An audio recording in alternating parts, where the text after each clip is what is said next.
Around the World in 80 Days by Jules Verne. Chapter 3, in which a conversation takes place which may cost Phileas Fogg dearly. Phileas Fogg had left his house in Savile Row at 11:30, after putting his right foot before his left foot 575 times, and his left foot before his right foot 576 times. He arrived at the Reform Club, a spacious and lofty building in the Pall Mall, which cost not less than 3 millions to build. Phileas Fogg was immediately to the dining room, whose 9 windows opened upon a fine garden with trees already gilded by autumn. There he took a seat at his regular table in the plate awaiting him. His breakfast consisted of a side dish, boiled fish with reading sauce of the first quality, a scarlet slice of roast beef garnished with mushrooms, a rhubarb, a gooseberry tart, and a bit of Chester cheese, the whole washed down with a few cups of that excellent tea, specially gathered from the store of the Reform Club. At 47 minutes past noon, this gentleman rose and turned his steps towards the hall, a sumptuous apartment adorned with paintings in elegant frames. There his servant handed him the Times uncut, and some tiresome cutting in which he managed with a steadiness of his hand which denoted great practice in this difficult operation. And reading of this journal occupied Phileas Fogg until 4:15, and that of a Standard which succeeded it lasted until dinner. This repast passed off in the same way as the breakfast, in which an addition of Royal British sauce. At 26 minutes before 6, the gentleman reappeared in the large hall, and was absorbed in reading the Morning Chronicle. Half an hour later, the various members of the Reform Club entered and came near the fireplace in which a coal fire was burning. They were usual partners of Phileas Fogg, like himself, passionate players of whist. The engineer, Andrew Stuart; the banker, John Sullivan and Samuel Fullerton; the brewer, Thomas Flanagan; Gauthier Ralph, one of the directors of the Bank of England. Rich and respected personages, even in this club, counting among the members of the elite in trade and finance. "Well, Ralph," Thomas Flanagan asked, "how about the robbery?" "Why," replied Andrew Stuart, "the bank will lose the money." "Upon the contrary," said Gauthier Ralph, "that will put our hands on the robber. Detectives, very skilful fellows, have been sent to America and the Continent, to the principal ports of embarkation and debarkation, and it will be difficult for this fellow to escape."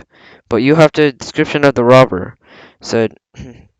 asked Andrew Stuart. "In the first place, he's not a robber," replied Gauthier Ralph cheerfully. "How? Is he not a robber? This fellow who's abstracted £55,000 in banknotes?" "No," replied Gauthier Ralph. "Is he, then, a manufacturer?" "The Morning Chronicle assures us that he's a gentleman." The party who made this reply made no other than Phileas Fogg, whose head had then emerged from the mass of the papers and heaped around him. At the same time he greeted his colleagues, who then returned his salutation.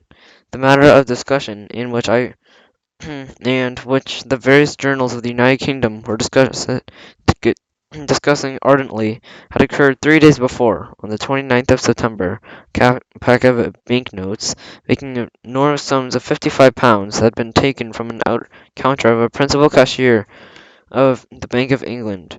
The under-governor, Gauthier Ralph, only replied to anyone who was astonished in that such a robbery could have been so easily taken from the so easily accomplished, in that this very moment the cashier was occupied with registering a receipt of 3 shillings and sixpence, in which he could not have his eyes everywhere. But it is proper to be remarked here, which makes the establishment, that this is an admirable establishment. The Bank of England seems to care very much for the dignity of the public, and there are neither guards nor gratings, gold, silver, banknotes being freely exposed, so to speak, at the mercy of the first comer. They would not suspect that the honour of anyone passing by, and one of the best observers of the English customs relates to the following. He had the curiosity to examine closely in one of the rooms of the banks, where he one day found an ingot of gold, weighing £7 to £8. where it was lying exposed on the cashier's table. He picked this ingot, examined it, passed it to a neighbor, and another, so that ingot, passing hand to hand, went far end of the dark entry, did not return to its place for half an hour, and the cashier had not once raised his head. On the 26th of September, matters did not turn quite away as this. The package of banknotes did not return. The magnificent dog hung above the drawing office announced at 5 o'clock the closing of the office. The Bank of England had only to pass £55,000 to an account of profit and loss.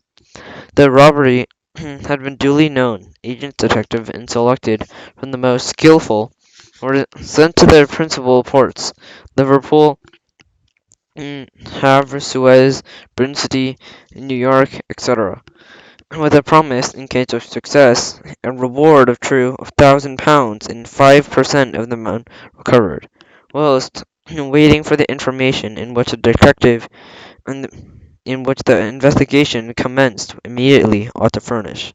The detectives were charged with watching carefully arriving in the departing travellers. As the Morning Chronicle said, there were good reasons for supposing that a robber was not a member of the robber bands of England. And during this day, the 29th of September, a well-dressed man of good manners, of distinguished air, had been noticed going in and out of the paying room, the scene of robbery, and the investigation allowed for a pretty accurate description of the gentleman to be made out, which was once sent to all the detectives of the United Kingdom and out of the continent. Some hopeful minds, and Gauthier Ralph was one of the number, believed that they had good reason to expect that the robber would not escape, and, as may be supposed, this affair was the talk of all London throughout England. It was discussed that the sides were taken vehemently or against the probabilities of success of the city police. It will not be surprising, then, to hear the members of the Reform Club treating the same subject. All the more of that one under governor of the bank was among them.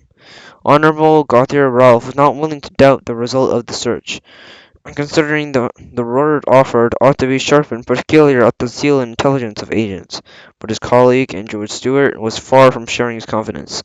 The discussion continued then in the gentleman who was seated at the whist table, Stewart having Flanagan as a partner, and Fulton Phileas Fogg. During a playing, the party did not speak, but the rubbers interrupted the conversation, was fully revived. I maintain, said Andrew Stuart, that the chances in the favour of a robber, who must be a skilful fellow. Well, Ralph replied, there's not a single country where he can take a refugee. Pshaw! Where do you suppose he might go? I don't know about that, but after all, the world is big enough. It was formerly, said Phileas Fogg in a low tone, and he added, it's your turn to cut, sir, presenting the cards to Thomas Flanagan. The discussion was suspended during the rubber, and Andrew Stuart resumed it, saying, how formally? Has the world grown into smaller, perchance? Without doubt, replied Gauthier Ralph. I am an opinion, Mr. Fogg, and the world has grown smaller since we can go around 10 times quicker than 100 ago, and it is in the case that we are now occupied. This will render the search more rapid. It will render it more easily. Oh, also the flight of the robber. It is your turn to play, Mr. Stewart, said Phileas Fogg. The encouraged Stewart was not convinced. When he had finished, he replied, it must be confessed, Mr. Ralph, that you have found a funny way of saying that the world has grown smaller, because the tour of it is now made in 3 months. 80 days only. Said Phileas Fogg. Yes, gentlemen, added John Sullivan. 80 days since the section of the Rothal and Allahabad on the great Indian Peninsular Railway had been opened. Here's the calculation made by the Morning Chronicle. From London to Suez, via Mons in City, by rail steamers, 7 days. From Suez to Bombay, steamer, 13 days. From Bombay to Calcutta, rail, 3 days. From Calcutta to Hong Kong, China, steamer, 13 days. From Hong Kong to Yokohama, Japan, steamer, 6 days. From Yokohama to San Francisco, steamer, 22 days. From San Francisco to New York, 7 days. From New York to London, steamer and rail, 9 days. equals 80 days. Yes, 80 days, exclaimed Andrew Stuart, but who, by inattention, made the wrong deal, but not including the weather, contrary winds, shipwrecks, running off the tracks, etc. Everything's included, replied Phileas Fogg, continuing to play, even for the discussion no longer respected the game. Even if the Hindus or the Indians tear up the rails, exclaimed Stuart. If they stop the trains, they'll plunder the cars and scalp the passengers. All included, replied the Phileas Fogg, who was throwing down his cards, added, two trumps. Andrew Stuart, whose it was turn to deal, gathered up the cards, saying, "Theoretically, you are right, Mr. Fogg, but practically also, Mr. Stuart. I'd very like very much to see you do it. It would depend only on you. Let's start together." "Heaven preserve me!" exclaimed Stuart. "But I would willing wager £4,000 that such a journey, made on these conditions, is impossible." "On the contrary, quite possible," replied Mr. Fogg. "Well, then, make it, then. The tour of the world in 80 days? Yes, I am willing." "When?" "At once. I shall warn you that I shall do it at your expense." "It is folly!" cried Stuart, who was beginning to be vexed at the persistence of his partner. "Stop and let us play, rather." "Deal again, then," replied Phileas Fogg, "or there is a false deal." Stuart took up the cards again with a feverish hand, and then suddenly placing them on the table, said, "Well, yes, I bet £4,000." "My dear Stuart," said Fullerton, "compose yourself. It is not serious." "Well, when I say I bet," replied Mr. Stuart, "it is serious." "So be it," said Mr. Fogg, and then turning to his companions, continued, "I have £20,000 deposited at Baring Brothers. I'm willing to risk—" "£20,000!" cried John Sullivan. "£20,000, which an unforeseen delay may make you lose." "The unforeseen does not exist," replied Phileas Fogg quietly. "But, Mr. Fogg, this period of 80 days is only calculated as a minimum of a time. A minimum well employed suffices for everything. But in order not to exceed it, you must jump mathematically from the trains into the steamers, and from the steamers out upon the trains." "I'll jump mathematically." "That is a joke." "A good Englishman never jokes when so serious a matter as wager is in question," replied Phileas Fogg. "I bet £20,000 against who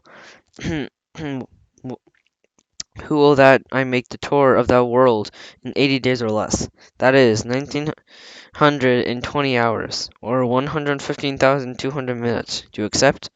"We accept," replied Mr. Stuart, Fullerton, Sullivan, Flanagan, and Ralph, after having consulted. "Very well," said Mr. Fogg. "The Dover train starts at 8:45. I shall take it." "This very evening?" "This very evening," replied Phileas Fogg. And then he added, consulting a pocket almanac, "Since the day is Wednesday, the 2nd of October, I ought to be back in London, this very saloon of the Reform Club, on Saturday, in 21st of December, and 8:45 in the evening, is the fault of which £20,000 at present deposited to my credit with Baring Brothers will belong to you, gentlemen, in fast and by right. Here is a cheque of like amount." A memorandum of the wager was made and signed on the spot by the six parties in interest. Phileas Fogg had remained cool. He had certainly not bet to win, risked only these £20,000, and half his fortune, because he foresaw that he might have to expend the other half of carrying out this difficult, not to say impracticable project. As for his opponents, they seem affected, but not on account of stake, because they have sort of scruple against the conduct of these conditions. 7 o'clock then struck. They offered to Mr. Fogg to stop playing, and then so he would make preparations for his departure. "I am always ready," replied this tranquil gentleman, and dealing the cards, he replied, "Diamonds are trumps, and it's your turn to play, Mr. Stuart."